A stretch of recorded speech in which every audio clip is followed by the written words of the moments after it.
you know, all that stuff. Whereas I know it's completely, you know, completely, you know, to me, untenable that there's not a God. And you can use you can use simple reasoning, simple reasons. You can use complex reasons. Typically, simple reasons are, by the opposition, are established in their minds and in their speech on YouTube as being simplistic.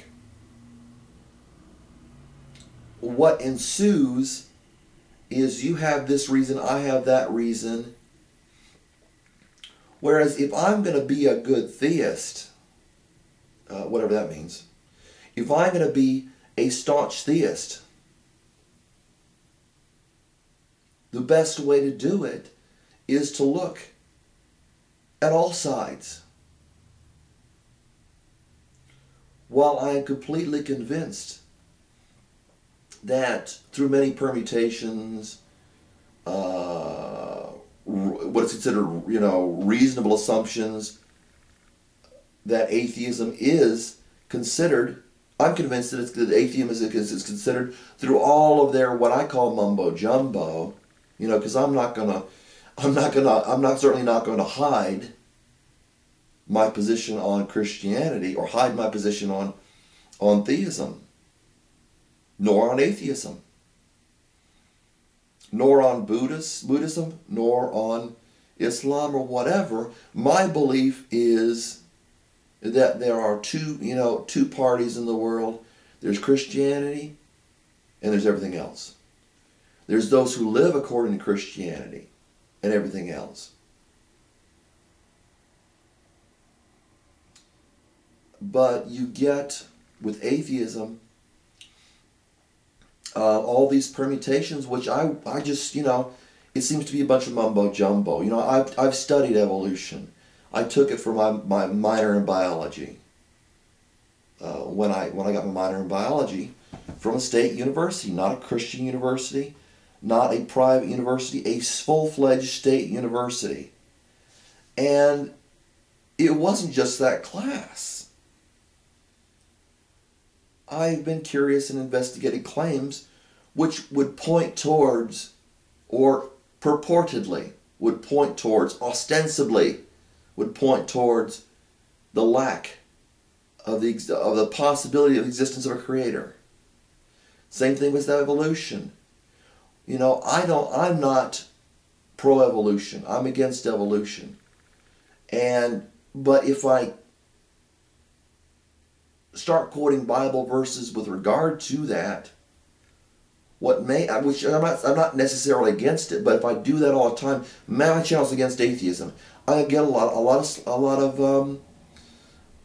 backlash, to put it mildly. I'm going to get a lot of resistance, to where my focus ends up becoming convincing people who have set their minds to this is what they want to follow for whatever reason, that it's reasonable, that they don't like the idea of a God. If somebody doesn't like the idea of a God existing, then you're getting into oppositional thinking where people take sides. Whereas there are different ways to approach the Christian religion. I think it was atheist I heard say this. It was really interesting. About it was a Christian whom I won't mention, and I don't mean to highlight this Christian either. Oh, you're talking about no, I'm not doing that now. What I'm doing is explaining his position about morality, which, in truth, in my belief, and I want you to believe it too, is the basis for Christianity. People can say and have said, and I think it's common, so what if God exists? What difference does it make? Which is has the potential, if God is active, to being, wow, a real dismissal, as if God wouldn't do anything, doesn't do anything today, a real dismissal of the acknowledgement of something that really has an effect on your life. So then, you know, God could be considered quite important in your life. But, you know,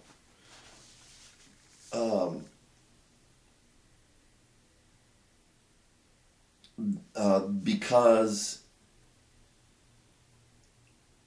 you know, if he is active and he does do things that affect you personally, then yeah, it matters, just as it matters who's the president of your country or who's the prime minister of your country, or, you know, whatever system you have, if you're parliamentary as Canada or England or I believe Australia, or you know, or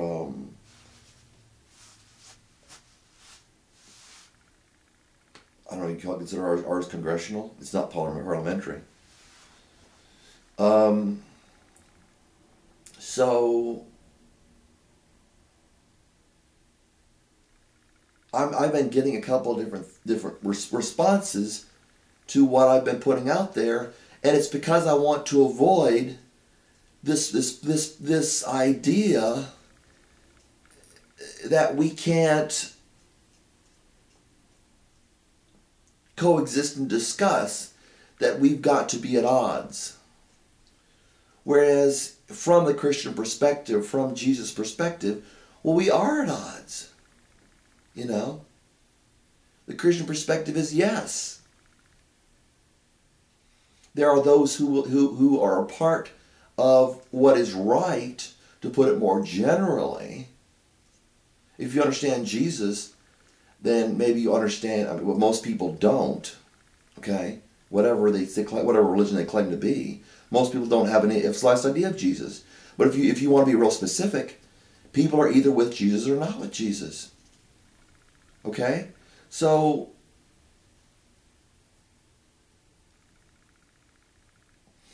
that's the perspective. But somebody says, well, I can't believe in Jesus. Does that make me against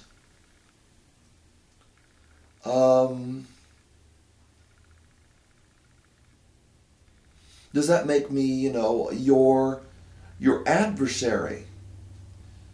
And without understanding of the implications of such a statement by another, or even by the person that made the statement, it is purposeless to get into such a discussion, isn't it?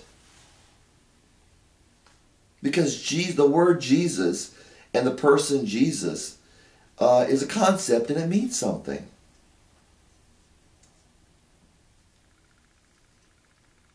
So when you say, are you pro-Jesus or against Jesus?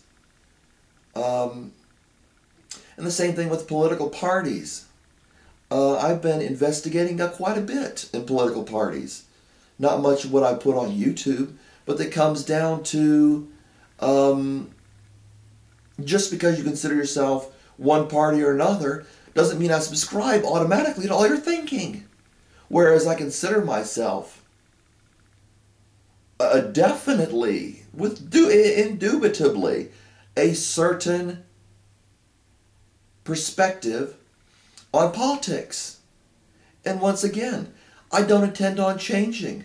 But why shut out the discussion? Because Paul said, when you talk about Paul, Paul said, let's do something. This is a command for all you who are Christians out there. Command. He said, let's make. I'm not coming to the exact quote right now, but he said, let's make every effort to make the way of God attractive. If you're not if you can't explain or not explaining where it's coming from, and you start making claims, somebody says, well, I don't accept that, then, you know, so we're set up against one another. And that's simply not the way the gospel is preached or the gospel is spread. Okay? I'm not asking you to change your position one iota, because I won't. Unless I'm wrong, and I'm happy to be wrong. But how are people going to know they're wrong if you can't get together and discuss it?